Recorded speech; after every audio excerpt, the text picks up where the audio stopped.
Hi everyone, welcome to my podcast about language and ecology.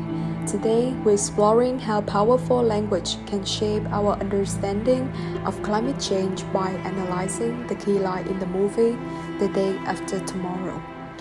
It's a film that, even though it was made 20 years ago, still raises concern about climate change and what we can do to improve the situation. The Day After Tomorrow, directed by Roland Emmerich in 2004, is about a sudden climate catastrophe. In the movie, a scientist named Jack Hall warns governments that climate change could trigger a new ice age.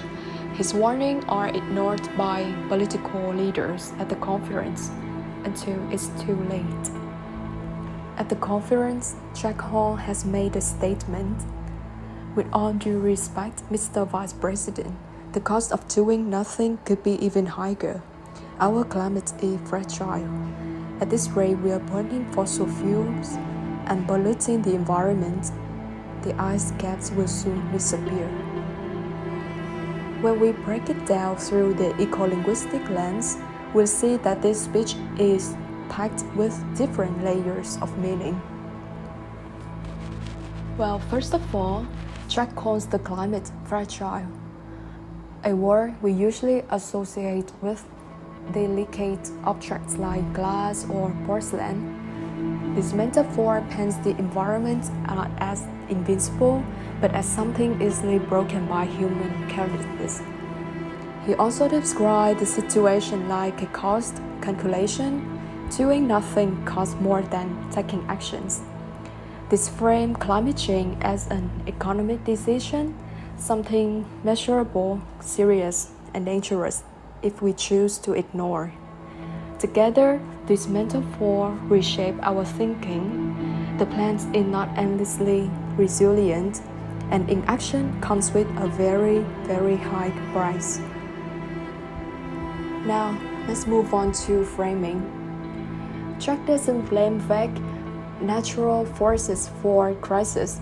Instead, he addresses the true causes directly: the burning fossil fuels and the polluting environment. This is a very powerful framing.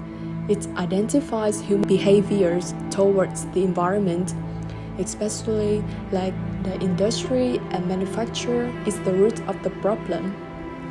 And the climate change is the consequence of humans' activities. This challenges the old story of nature will fix itself or growth is good.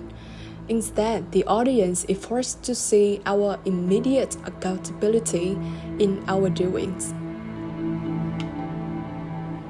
This speech is not simply giving information. It's a wake-up call for humans. It's a warning story that human greed and recklessness are pushing nature past its limits, and the disappearance of the ice caps is really happening right now. I can say that this movie line here is deeply ecological relevant. The future we are building depends entirely on what we do now, because we are running out of time.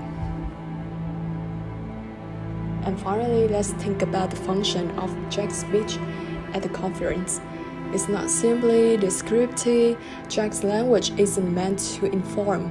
It's a performative based on the critical discourse analysis. It's meant to move the vice president and other audience into action. In ecolinguistic theory, this is an elocutionary act in which the language used to try to change minds and drive humans' being decisions.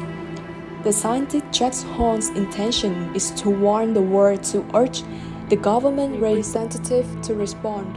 His powerful and emphasized speech demands a shift in the story we live by, from overconsumption and denial to responsibility, urgency, and care for the planet.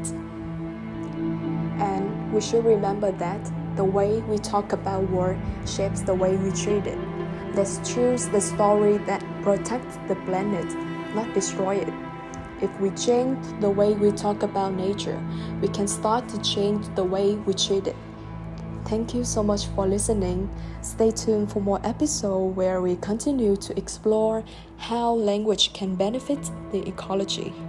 If you enjoyed this podcast, please like this video, comment, and subscribe to my channel. Until next time.